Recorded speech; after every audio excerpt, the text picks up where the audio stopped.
जय Hind. Indian army में पिछले 2 वर्ष से रिक्रूटमेंट रैली कंडक्ट नहीं हो पाई है, जिसके वजह से मिनिस्ट्री ऑफ डिफेंस ने कोविड-19 को जिम्मेदार ठहराया है। उनका कहना है कि सब कुछ सही चल रहा था, पर कोविड-19 आने की वजह से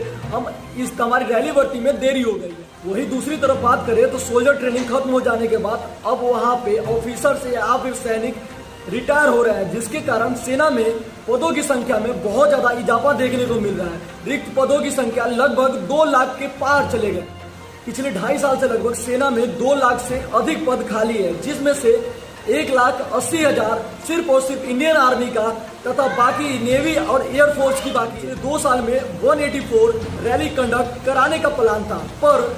किसी कारणवश सिर्फ 47 रैली ही हो पाई और इसमें से सिर्फ और सिर्फ 4 रिक्रूटमेंट रैली का ही कॉमन इंटरेस्ट एग्जाम हो पाया है, बाकी पर रोक लगा दिया गया। अगर विगत 2021 की बात करें तो जिसमें से 4 रैली भर्ती हुई और जिसमें से 4 का कॉमन इंटरेस्ट एग्जाम बाकी है। अभी स्थिति ऐसी हो गई है कि देश के सारे ट्रेनिंग सेंटर खाली है और युवा सुसाइड कर रहे हैं। और इतना ही नहीं, अगर आज भर्ती प्रक्रिया को मंजूरी मिल भी जाती है तो भर्ती प्रक्रिया होते होते 6 महीना से अधिक समय लग सकता है।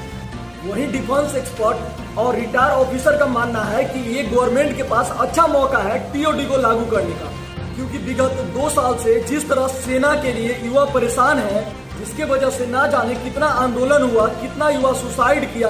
कितना ट्विटर पर कैंपेन चला, साथ ही साथ भारत बंद तक हुआ। तो हमारे माननीय रक्षा मंत्री राजनाथ सिंह से मिलने के लिए भी युवा परेशान होकर लास्ट तक मिला भी उनसे और उन्होंने आश्वासन भी दिया कि रैली भर्ती सिर्फ और सिर्फ 1 महीने के अंदर होगी। टूर ऑफ ड्यूटी को लेकर के पिछले 2 साल पहले इसका प्रपोजल सामने रखा गया था, जिसमें से सिर्फ और सिर्फ 1000 सैनिक तथा 100 ऑफिसर का चयनित होना था, जिसके तहत शॉर्ट ड्यूरेशन को इंडियन आर्मी में इंटेशन करने का मौका मिल जाता,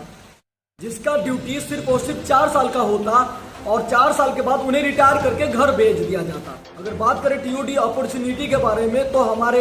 विगत कुछ साल पहले बिपिन रावत जी ने इस जो प्रावधान को लागू करने का संकल्प लिया था कि हम ये शॉर्ट सर्विस कमीशन लागू करेंगे, जिसके तहत आम नागरिकों या फिर आम युवाओं को भारतीय सेना में सम्मिलित होकर देश सेवा करने का मौका मिलेगा।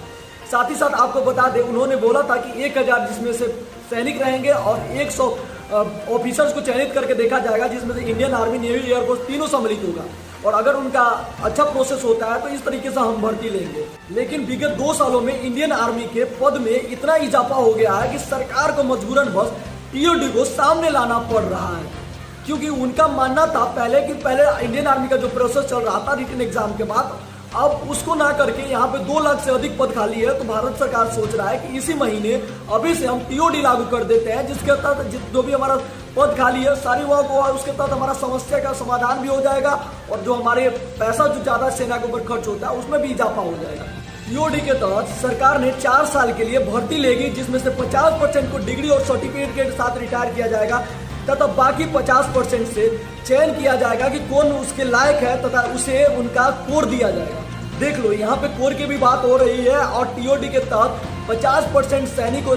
सर्टिफिकेट और डिग्री के साथ रिटायर किया जाएगा और 50% सैनिक का फिर से चयन होगा, चुनाव होगा, जिनका जो बेस देख करके कि कौन उस लायक है और उनको परमानेंट सैनिक बना दिया जाएगा। और भारतीय सेना नहीं चाहती है कि उनको अग्निवीर, अग्निपथ का नाम दिया जाए, क्योंकि सेना का नाम बहुत बड़ा है भारतीय सेना, इंडियन आर्मी। इस पोस्ट को नाम चेंज करके उसका नाम अग्निपथ, अग्निवीर न रखा जाए, ये भारतीय सेना ऐसा होने नहीं देगी। साथ ही साथ हमको ये बताने वाले हैं कि आने वाली भर्ती प्रक्रिया पर संकट मच रहा है, जिसमें से सभी को टीओडी में चयनित करने का विचार में है सरकार। टीओडी को लेकर के आपकी क्या राय है, आप हमें कमेंट बॉक्स में जरूर बताएं और तथा अधिक से अधिक जानकारी के लिए आप हमें इंस्टाग्राम पे मैसेज करें और फॉलो करें और अगर कोई दिक्कत हो तो मुझे कमेंट करें। जय हिंद, वंदे मातरम, भारत माता।